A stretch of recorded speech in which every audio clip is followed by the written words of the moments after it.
Hey,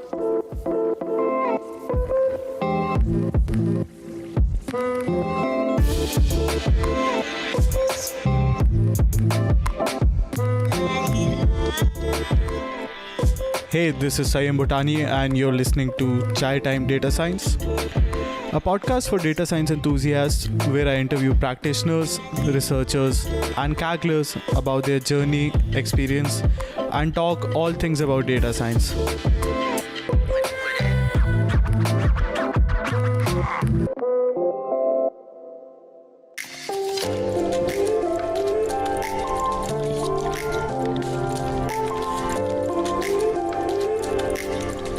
Hello and welcome to Quarantine Content with Kaggle Grandmasters, CTDS.Show.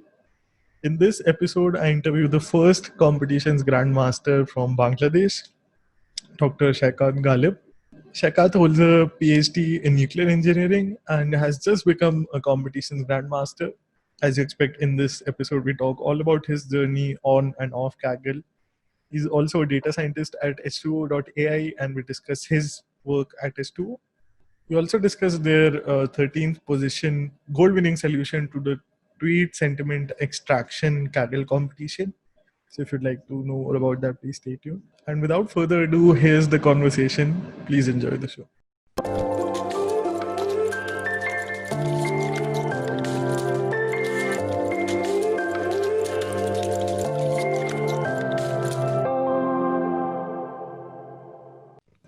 Hi everyone, I'm honored to be talking to another maker and the first Kaggle Grandmaster from Bangladesh, Shaikat Galib. Shaikat, thank you so much for joining me on the podcast. Thank you very much for inviting me to your great show. It's really an honor for me to be invited here. I'm honored to be talking to you. I want to start by talking about your background. I think you did your PhD in nuclear engineering. Can we start by talking about that? Yeah. So I did my PhD in nuclear engineering in US. So I did my bachelor's actually in mechanical engineering. So I never thought that I would be doing something in nuclear engineering. Okay. So after completing my bachelor's in mechanical engineering, I did some job for almost 4 years. Then I was applying abroad to get higher studies. So I was applying in many countries, in many fields, like Europe, America, Canada, Australia, even in like some Middle Eastern countries, everywhere. So no, my goal was wherever I get a good chance, a good opportunity, I would go there. Okay. So fortunately or unfortunately, for the first 3 years, I didn't get a good response from any of the countries, either from US or not outside from US. So in the fourth year, where I was applying, then I got an opportunity here to study nuclear engineering with a funded option. And nuclear engineering currently kind of goes with mechanical engineering background as well. So they accepted my application and granted some study fund for me. So I came here at 2013. So that's how studying in nuclear engineering started. I actually fascinated about studying nuclear engineering from my bachelor's, but I never thought I would get a chance to study it, considering my background in mechanical engineering and the opportunities, like very high skilled people get to study it. There are very few schools in nuclear engineering around the world, so I never thought this before. But you see, the kind of luck makes us do things what we do not think about. So I come here, started studying nuclear engineering, and thought okay, so I'm going to be a nuclear engineering someday, if I can do it correctly.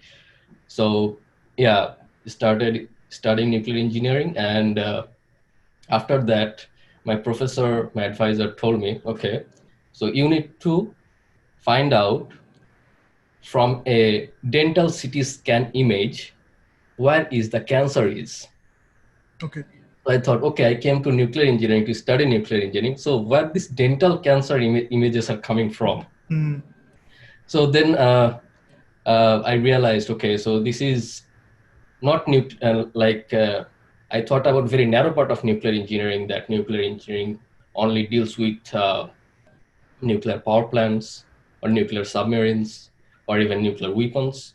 But I didn't know the other parts of nuclear engineering can deal with, like medical imaging technologies, like for X-ray image or MRI image, how to make that machines, how those machines work, and how to make the outputs of that machine, we can make it more useful. So my professors were more inclined with these medical images to make the devices, how to take the this MRI or CT scans better, and to process the outputs to get the results. Like, okay, we have make a good CT scanner, and how we can take good images, how to identify the cancers or suspicious regions from there. So my professor's interest was there. So from the very beginning, I started learning, okay, image processing, how to find the suspicious reason from there. That was back in 2013. I did not have much experience in coding back then, and I really scared. Okay, so now what to do? I don't know imaging, and I don't know coding. So, uh, but after a few months, after like 6 months or 10 months, I started learning these things, and uh, had some results to show with my professor that okay, I'm making progress. I really had very simple algorithm with image processing, no deep learning or no like machine learning involved, just with basic image processing. I made some algorithms, and that actually made professor happy. Okay, let's carry on this research. And eventually I was more involved with these imaging technologies, and image processing and machine learning things came later.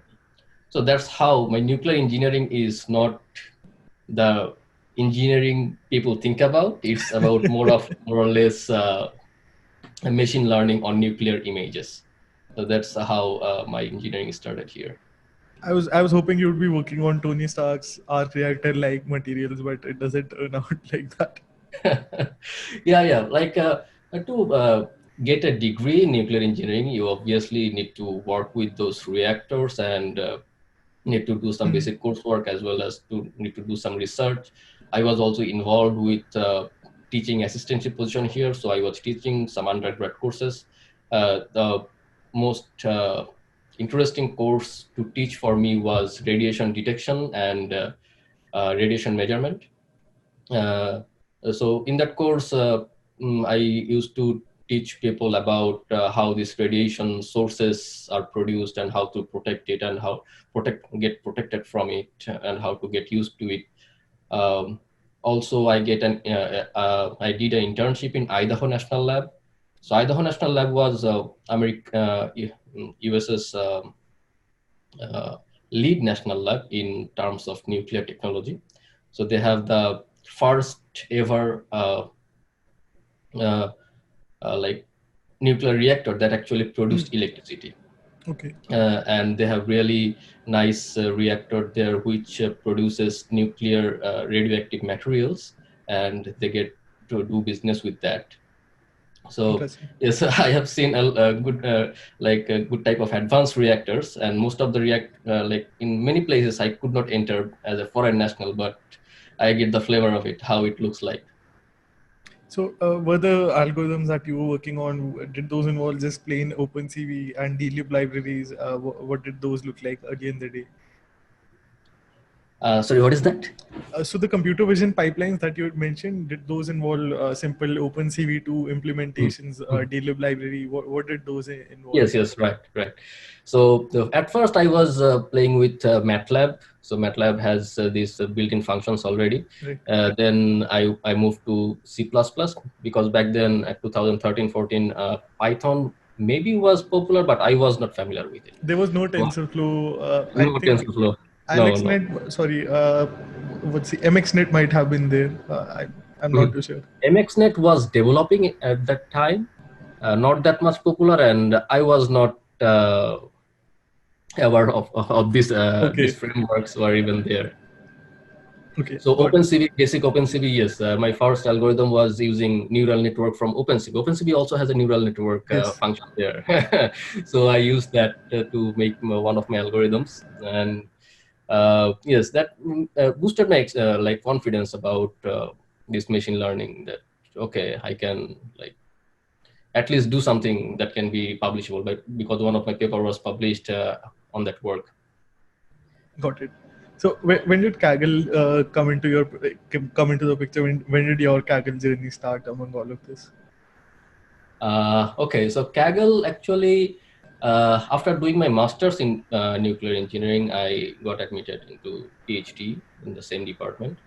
So my professor was at 2015 or so. At that time, he told me, okay, so let's try something with deep learning algorithms with our images, what we have.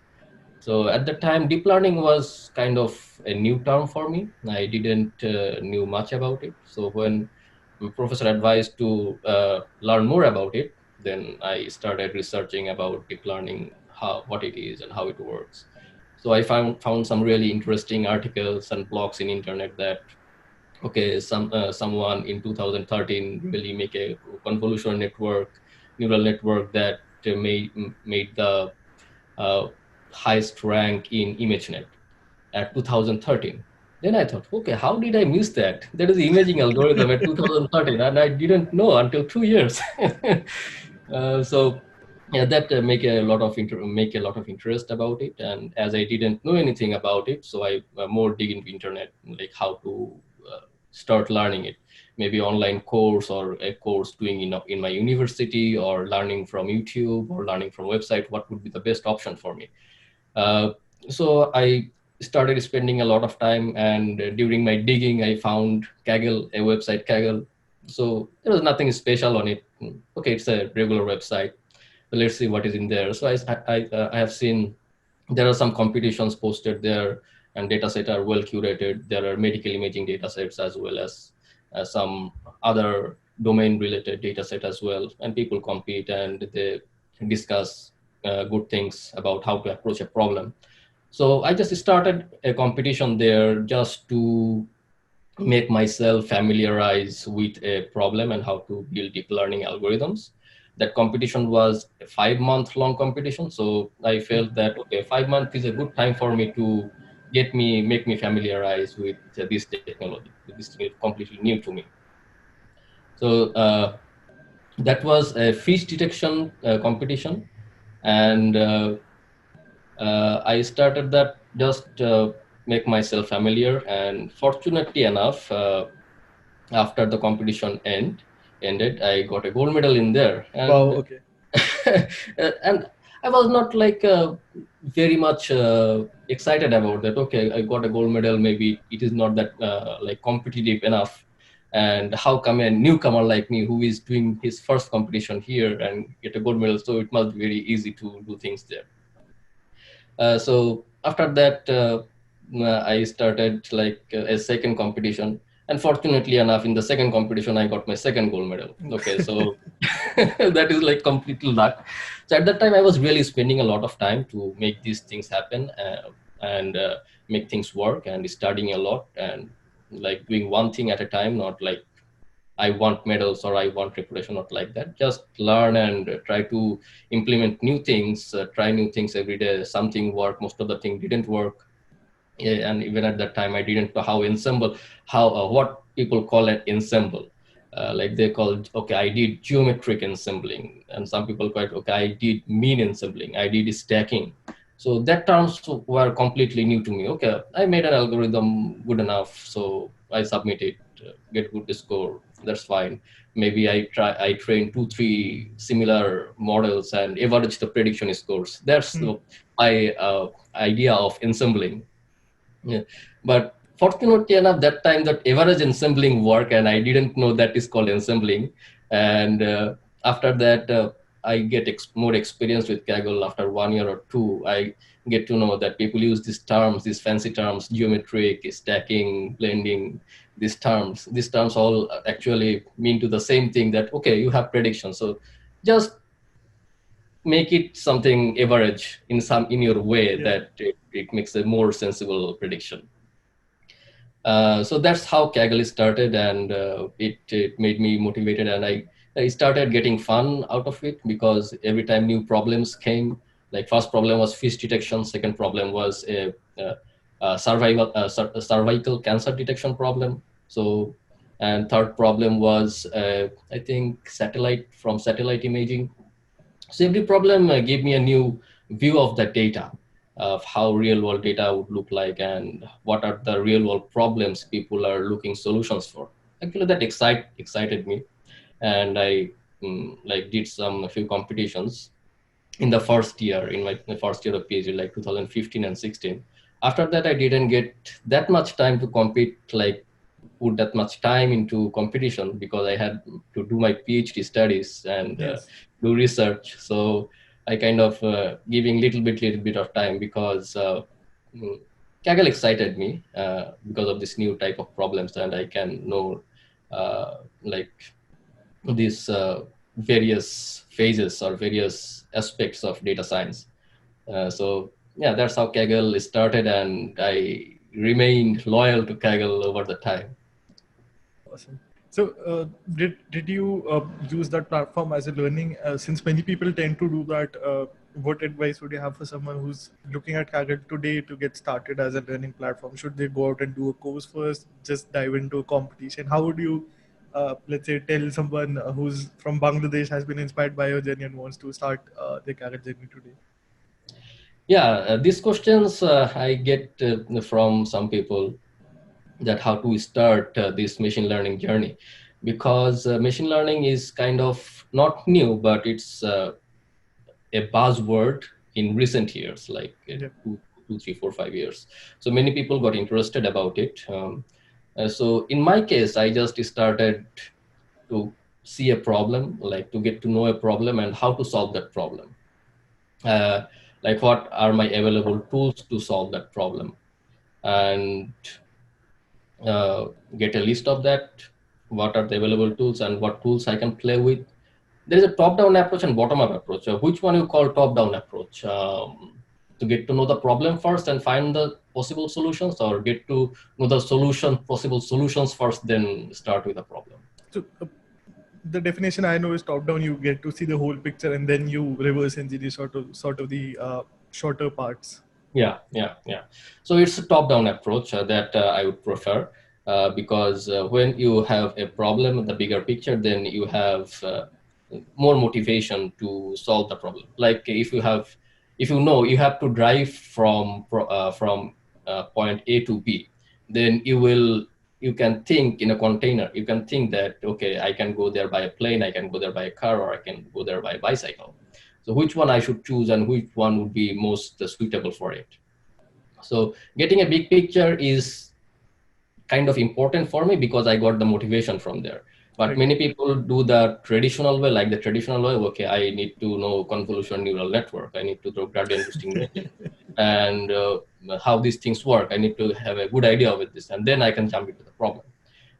Actually, that thing didn't work for me that much, because learning a thing without knowing where I would use it and how do I use it, that didn't make me much interested about the problem. So I get the problem first, then find the ways to do it. And when I got experienced with this kind of 4, 5, 6 problems, then I figured out, okay, I have now covered like 60, 70% of the machine learning basic things on my way. So that make me feel good, and like make my learning better in my perspective, because I am answering my questions over the journey. When I do a coursework, there is no question from me. The question is asking coming from the professor, who is Yes. already making his questions. So I think make your own questions is more important in any learning platform or learning process. That's an amazing way to look at it. So you recently become a competitions grandmaster. Congratulations on that. I asked this repeat question to all of the grandmasters: is there a secret competition grandmaster fight club? Grandmaster Fight Club? No, I don't think so, because throughout my journey, most of the time, I think I was alone in this place, because I was studying in nuclear engineering. There was no one in my department or my surroundings that were expert in this field and who can guide me. Okay, do this or do that. So most of the time I was doing it by myself, finding my questions and answering my questions on internet was the biggest help in this journey.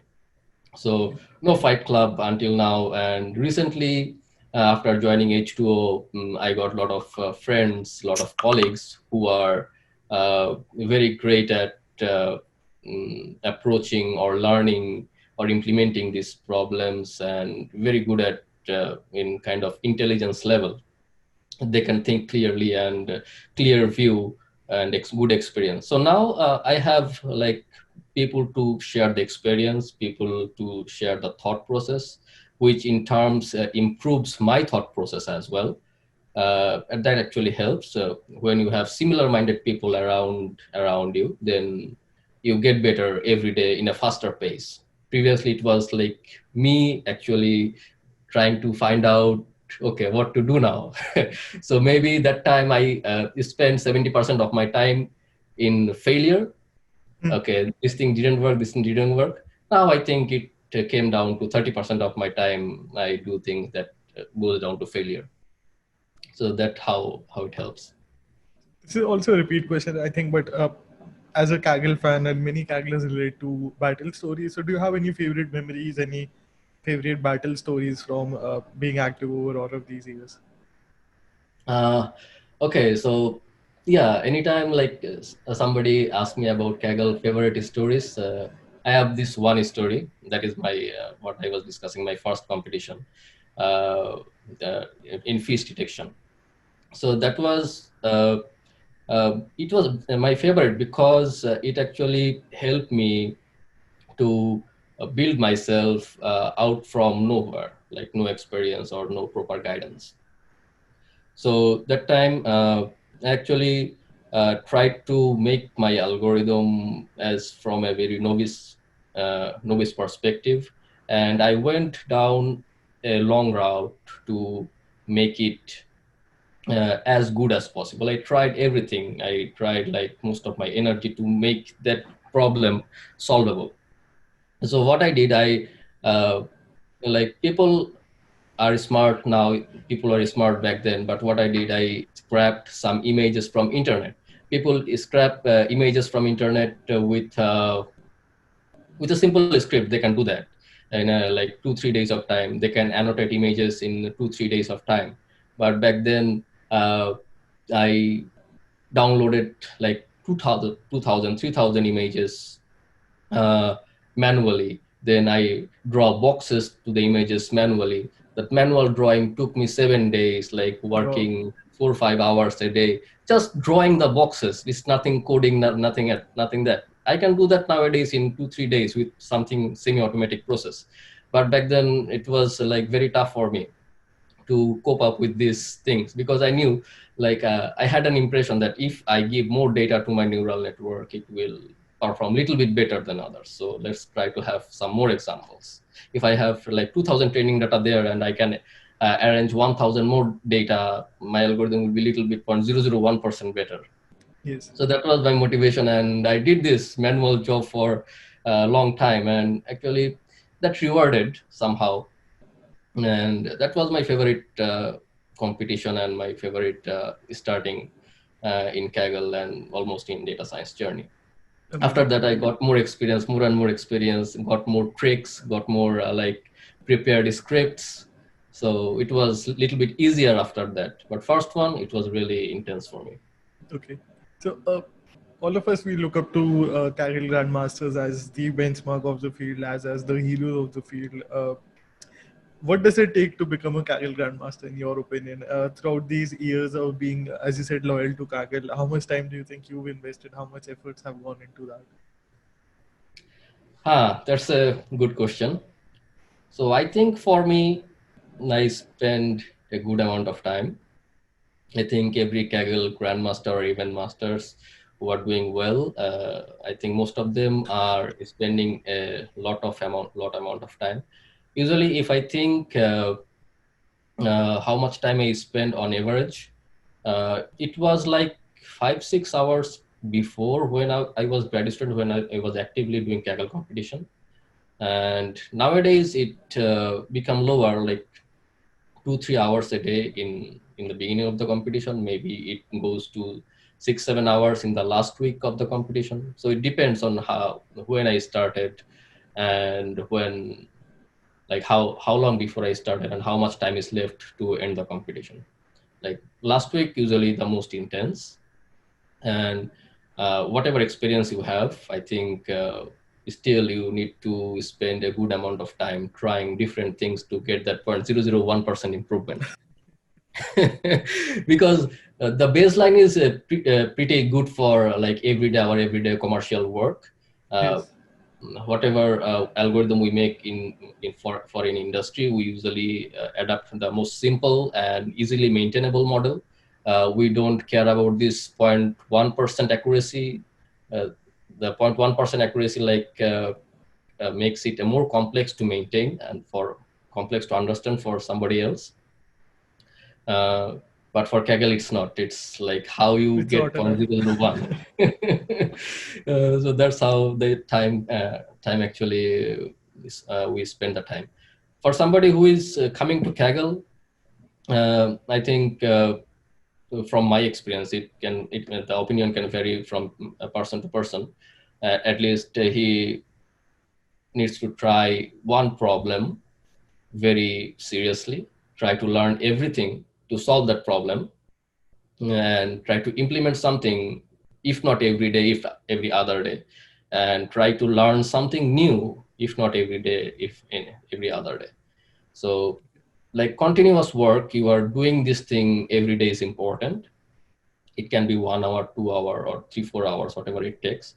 And doing something new is important, and implementing something new, that is important. That makes your arsenal heavier each day. Each day you have something in your pocket and you get richer with this. So that's how I might want to tell people that, okay, you can do that. Understood. So congratulations on your latest goal. I want to start by talking about the competition, but before that, can you help us set the stage by helping us understand what was the problem statement and what was the challenge for the tweet sentiment extraction competition? Yeah. So tweet sentiment extraction, that was a interesting competition for me, because recently I was working on text data, actually working on business document understanding, making algorithms for business document understanding. So I have mainly worked on image problems or computation problems before, so I am mostly experienced with that. But with text data, my skill sets are okay, but not that great. So I thought, okay, let's do a competition in Kaggle that will push me to learn the latest and find the good technology about our algorithm that we are going to implement in our project. So from that statement in my mind, I started competing on the tweet competition. That was not like when I do a competition, I start competition from 2 months back. Then I try to be serious, like do something every day, even it's for 1 hour or 2 hours. So I started learning this BART algorithm, Alberta, Roberta, these things, and I knew that LSTM or similar kind of methods were doing better before. But from last year, the BART kind of algorithms or transformer algorithms are doing much better.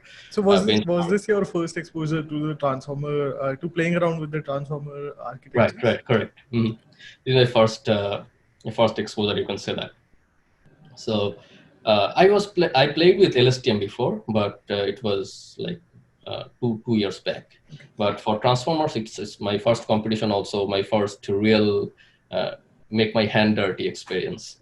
Got it.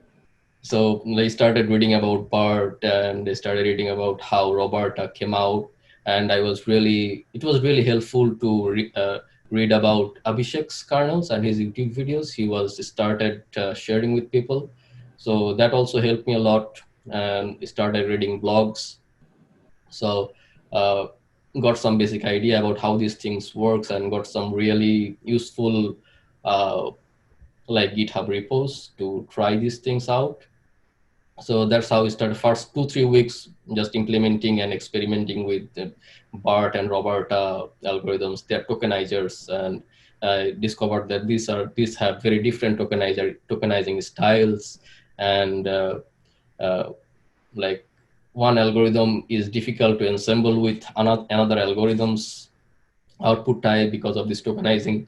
So all these things I have tried. Like I tried, like the main goal was to learn what these different transformers are. So I tried BART, Roberta, GPT, and also SpanBART, also DistillBART. So all of these algorithms and the different tokenizer they come with, and we can use tokenizers from Hugging Face website, or we can use tokenizer from tokenizing another website, another library. So we started learning those, but the like score was not improving. There was something hidden mystery over there.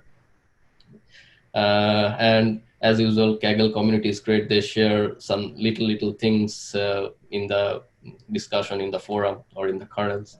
So in the last 2 weeks or last 3 weeks before, someone shared that there is a magic. So I thought, okay, what is the magic to do well in this competition?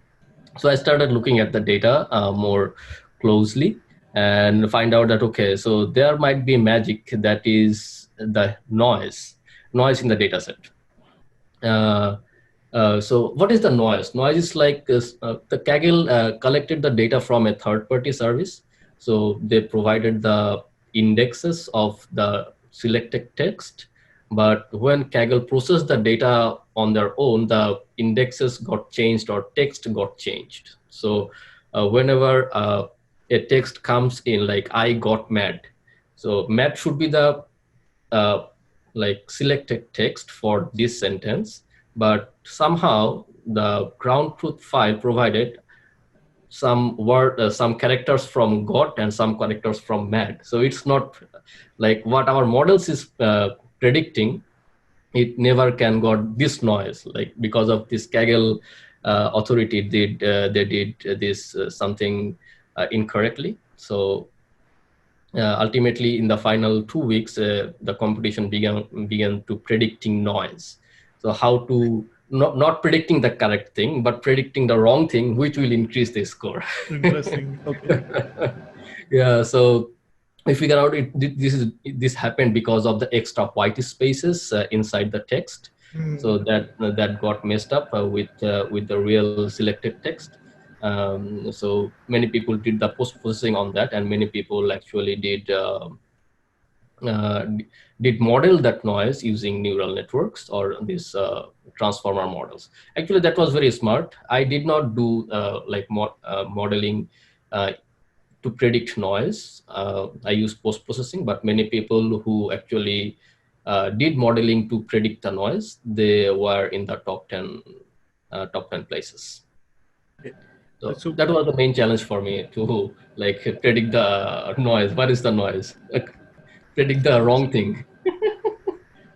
Fascinating. Yeah. So to quote you, I found a post of yours from the forums. I think from a few years ago. Fun fact: neural networks are like babies. You can spoil them really easily if you force to teach them everything or leave them alone to learn as they will. Teach them slowly and patiently. What are some new things that you learned with this competition? Okay, yeah, that's a very interesting thought. This comes with your experience. This also changes with your experience. I would so I would not change that comment much, but I would add something. Like you can spoil them if you try to teach them everything. But I can relate that from this recent tweet competition. Actually, we tried to predict noise. From my philosophy that okay, I would believe that okay, models would not predict noise. Model would predict what is the most correct pattern. Pattern is present there. But somehow this competition taught me that we can also predict the noise. We can also predict what is not expected. We can teach the machine to predict the wrong thing as well. So teach your network what you want to teach. That should be the correct statement from me now. It can change after 2 years. I don't know, but you can actually teach a neural network what you want to teach it. I teamed up with Chris Tioten. He's a great person. He's a great technical. The new king of Kaggle discussions. Yeah, new king of Kaggle discussions, right? He's a very sound in technical side and also in communication side. So he believed more in the capability of these machine learning algorithms than me. Sometimes I don't believe, okay, models cannot predict noise. This is my statement. Chris would tell me, okay, models can predict noise better than you if you can do it correctly. Okay, so that inspired me. Okay, and his model actually, we had two models in there in the final submission, as we were struggling to make ensemble because of different tokenization methods. So finally we decided, okay, we will have one model from you, we will have one model from me, and I will make my model with more riskier options that might give us gambling. We can give a good gain or it might go very low, anything, and we will take your model as the conservative one, which will not give like it's not gambling option. It will like more stable. So finally, his model actually won the prize medal, and my model, gambling model, actually went down a lot. Okay. So that was a kind of a decision we made during this competition, that to make two submissions that is completely different from each other, so that at least one can sustain the shakeup. So that's a good strategy of having teamwork. Otherwise, if I would do it alone, then I might have two submissions completely closely similar, which will go up or go down in the same manner. Interesting. So even through my research, I found out that I think, is it true that your hardware is still one Titan X and 32 GB RAM based machine? Is that still the case? No, I upgraded it a little bit. I upgraded it in 6 months back. Okay. So now I have two GPUs. One is Titan X and one is 2080 Ti. Okay. And RAM is 64 gigabyte. So I upgraded a little bit because sometimes I feel, okay, I want to run multiple things together and I want to save time. Previously, when I was mostly novice, then I cannot experiment with multiple things together because my brain would not work. I can focus on only one thing. But with experience now, I think I can do 2-3 experiments together and run those together, so I can save time on that. Can you share a few tips on effectively utilizing any hardware? I think that's still less hardware compared to a large number of grandmasters. Any things you've learned about how to effectively use resources? Okay, so resources are, sometimes I thought resources are bottleneck. It depends on some competitions actually. If you compete in Google provided landmark competition or ImageNet competitions or the big data set competitions, then obviously having good hardware helps. Yeah, but for most of the competitions, I think 70% or 80% of the competitions, data set is not that big. So you can still do experiments with one GPU and good enough RAM and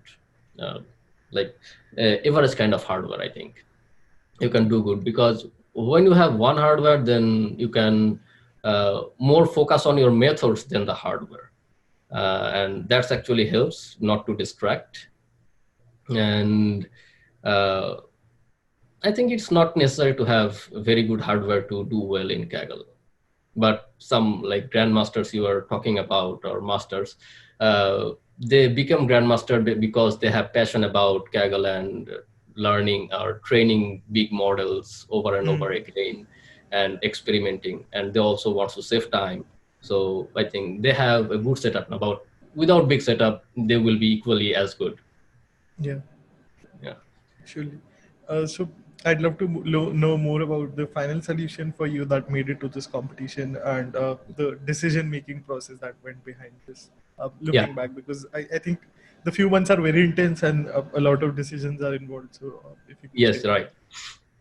So just I would say 2 weeks back to the end of the competition, it was pretty intense, because people are shared in the forum that something is leak or magic or something hidden pattern is present in there. So I started finding out that pattern and find out something that actually give me a boost on the leaderboard. So I thought, okay, this might be the point to get more score by predicting noise from the data set. But I quickly realized that many Kagglers are very smart, and many of them will be finding this pattern very soon. And so this position will not be as good as it looks now. Usually, in the final week of the Kaggle competition, it gets very intense, and leaderboard actually goes up and down. Fluctuates a lot. Yeah, fluctuates a lot. So I thought, okay, so let's make up a team and try to do as best as we can. So I invited Chris Diote and my colleague Shanshan Wang and my friend from my university, Yasin Kobir. So we formed a team and tried to find out, okay, what would be the best solution among the outcomes we have. So Chris didn't have any post-processing process until that. Without post-processing or finding the noise, he was doing good with his model pretty good. So that was his strength. He was not using any post-processing, but he was using his model to predict the noise. But my thing was, I was not predicting any noise, but doing post-processing to predict the noise. So that was two diverse thing that make us confident that if we can ensemble our models, that might give us a big boost. But unfortunately, we couldn't do that because his tokenization method was different and my tokenization method was different, and we didn't have much time in the last week to make it work or experiment some exotic new ideas. So finally, we decided, okay, so as model tries to learn the noise better with Chris's model, so we will have one submission from his model, and I will make one from my side that will be more of like post-processing and what makes the private leaderboard higher on that kind of model. Usually, most of the model that makes private leaderboard higher, that usually overfits on private leaderboard, not private, public leaderboard, but private, it goes down. So fortunately, we have two different kind of choices, and it was not that tough to decide how we make our final choices. Okay, from one completely different two models, and one might survive in the leaderboard, if not two. So fortunately enough, one survived, another didn't. Understood. I'll have the complete write-up. I think it's by Chris, linked in the show notes. So for anyone who wants to read it. Now I want to switch gears and talk about your day-to-day work. I know Kaggle is a part of it, but can you tell us more about your role at S2O and how much do you Kaggle at work? Okay. So I think I'm fortunate enough. H2O is liberal enough for us to participate in competitions and actually encourages us to do competitions because it actually it improves our skill set and validating what we are doing at work. So my work is actually what I was discussing earlier. It's document understanding. So mostly it's optical character recognition and getting the text out from a document and find out what the text is. So for business documents, it can be identifying a receipt or identifying some fields from a invoice or a bank statement.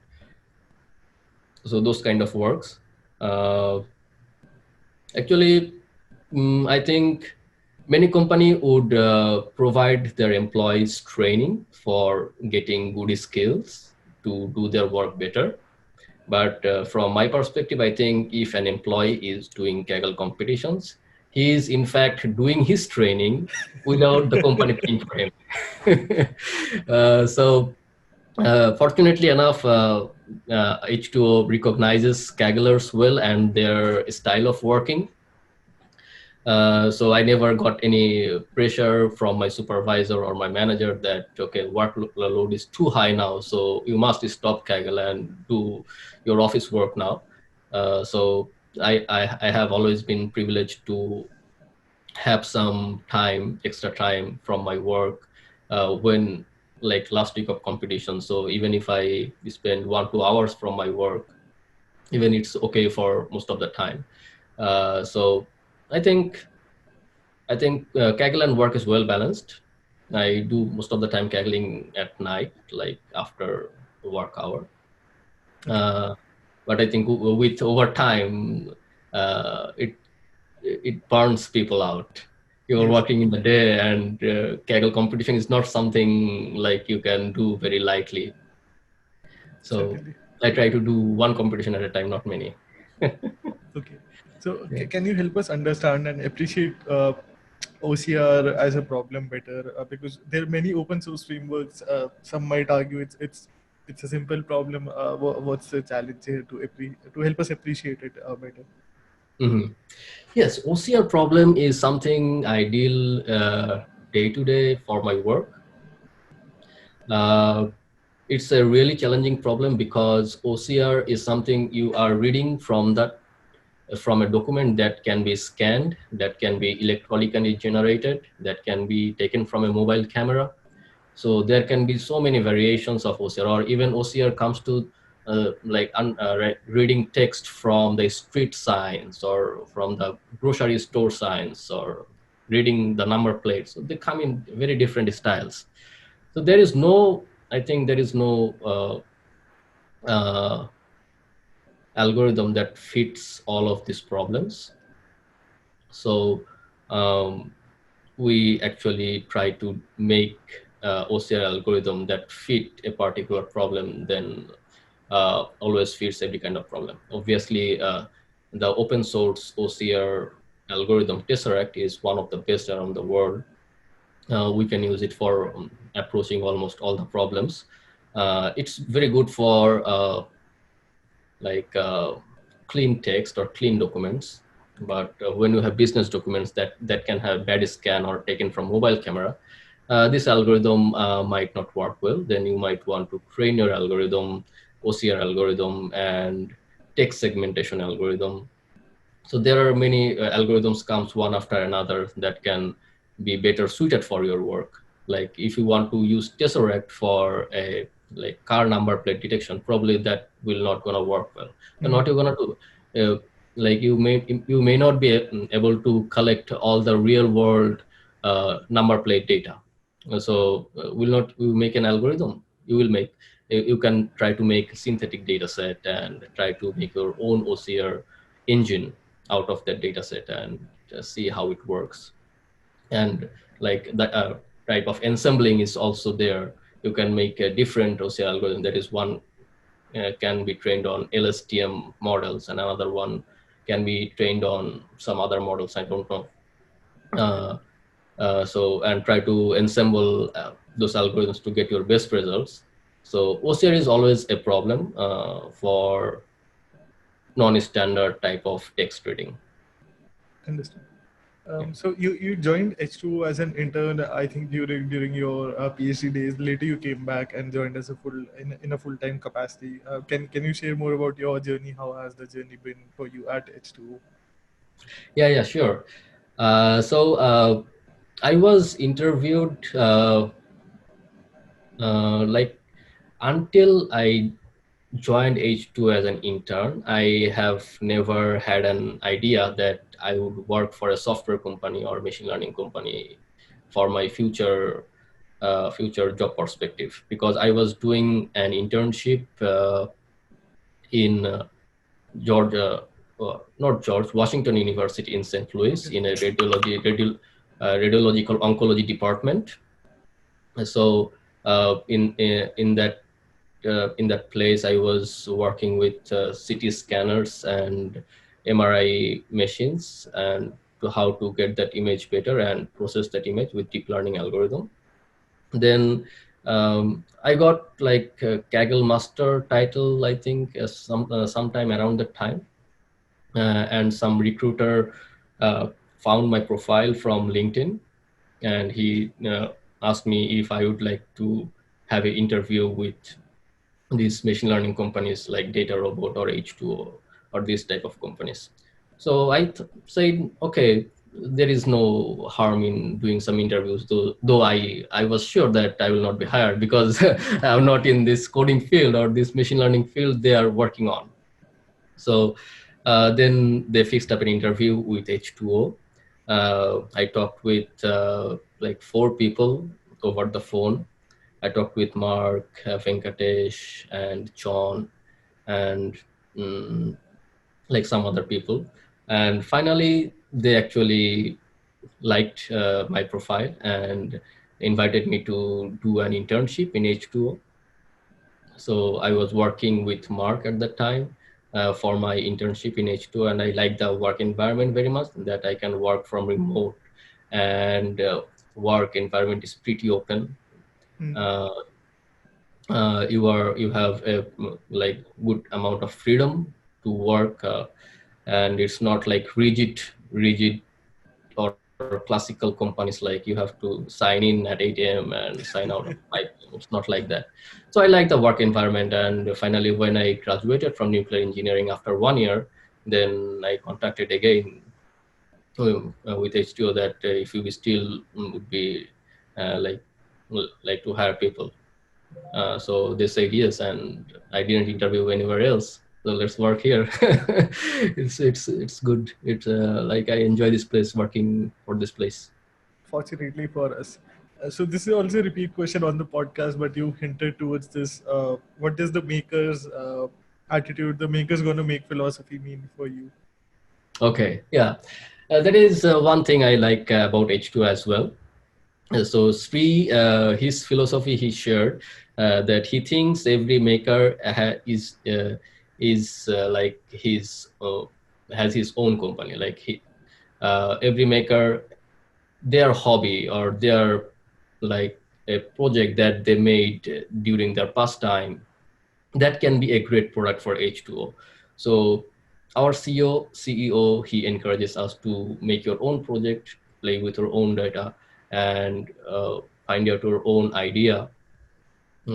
You make it yourself, and if it's good enough, we can make it a product, and that actually make H2O survive over the time, over the years. We are having new products every quarter, and probably we have one product, but behind that we have like 20, 30 ideas or pet projects, but one can go to the final light. So that's kind of the philosophy I like, that you can do your own thing, try to identify what a new problem is and what a new type of solution that would be. So that actually keeps us moving forward. Okay.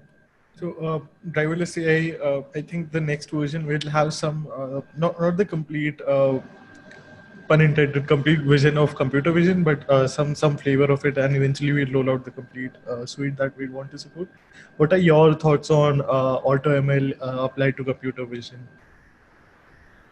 AutoML play to computer vision. So when the idea first came, I was like thinking it's like classical computer, like CNN or convolutional neural networks are not like gradient boosting machines or uh, regression or decision trees, because you can try different hyperparameters in a short period of time and can get a good result within 2 hours or 3 hours of time frame. But for convolutional neural networks, there are a number of hyperparameters you can you can change, like data augmentation, which is not in like tabular data part. In tabular data, we usually do not have data augmentation, but we have different feature engineering part. But data augmentation, like image augmentation or video augmentation, is kind of a time-consuming part for data scientists to find what is a good augmentation method. Also, what is a good learning rate, and what are some of the other parameters, like how many batches should we feed into neural network. Usually that costs 2-3 days, 4-5 days for a human data scientist to figure out a good configuration. But if we can, like, and we are not using all the all varieties of hyperparameters. Like I get one hyperparameter, and based on that parameter, I get a sense. Okay, other hyperparameter, I don't need to change it at all. I can change it within a range. So that comes down. Even with that knowledge, it comes down 3-4 days of work. But how come for a automated computer vision algorithm it will work? But for nowadays, I think it's as the hardwares become faster and intelligent people are working for this product, that computer vision algorithms can also be automated with driverless AI. You get some simple inputs and can get pretty decent output within a few hours of hyperparameter tuning. So still, it's not capable of doing like many complex computer vision jobs, but can do like classification and regression type of jobs. And Eugene, he is working very hard on it, and it's going well. I think we will see a complete working version very soon, and I'm excited that it will make our work a lot easier in future. I'm pretty excited as well. He's already hinted that towards the older competitions you can get gold medal out of the box and in the silver zone. So Yes, I'm happy to check it out as a lazy person approach. of course. Driverless AI is always good because it reduces all of the routine tasks for you. That I would do the routine tasks manually, but routine tasks can be done by a machine. So why not machine do it? Like Dimitri has also on this podcast mentioned, it's just another tool in your toolbox as a data scientist. Right. Okay. So coming to the final technical question, what best advice would you have for someone just starting their Kaggle journey? Okay. So first, who wants to do Kaggle, I think some of the basic human requirement is they need to be patient. It's not about intelligence. Intelligence comes with your effort. Like if you put more effort, if you put more time is the only thing that also Sri tells. Time is the only thing that is not renewable. Right. So this is actually, I am fan of this quote. You can put your time, that will make you smarter, that will make you more knowledgeable. But if you try to make shortcut, you might have some success in for a shorter period of time, but for longer period of time, it will not be available for you. So put more time, try to learn, ask questions, and whoever is starting Kaggle, like try to join a competition that is at least 2-3 months long, and try to join it early and try to learn everything from that competition. That will show you how to learn and improve yourself over the time. Okay, that's amazing advice. Now I have I think this is first on the show. Rapid fire for you. I found out you're passionate about cricket, so I have come up with a few questions for you. Yes. Test cricket or T20? Okay. I'm difficult It's a question. rapid fire. So rapid fire, right? I cannot think. T20. I found out you're an all-rounder, but if you had to pick bowling or batting. Bowling.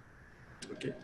I know you're a medium-paced bowler, but spinning or fast pace if you were to pick between them. Pace. Spinning is not my, I cannot do it now. Okay.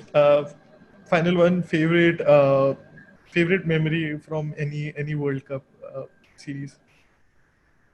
Favorite memory from World Cup series. Okay, so it's about Bangladesh playing semi-finals, I think. Not semi-finals, quarterfinals. In 2 years back in that World Cup. Yeah. Okay. That was the last of the final. I forgot. It was really great having you on the show. Before we end the call, what would be the best platforms if you'd like to mention any for the audience to connect with you? What would be the best platform? I think LinkedIn is the best platform to connect with me, because I check pretty much LinkedIn regularly. I'll have your profile in the show notes. Please, audience, feel free to find it. Shaikat, thank you so much for joining me on the podcast and for all of your insights. Thank you very much for having me in the show. I really enjoyed the interview, and you have a good time. And I hope you will get your Kaggle Grandmaster title very soon. The experience you have with talking with great people. That's a dream, but thank you for the kind words. Yeah.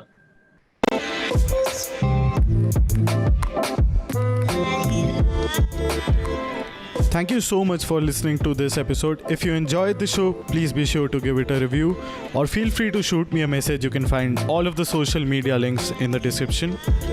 If you like the show, please subscribe and tune in each week to Chai Time Data Science.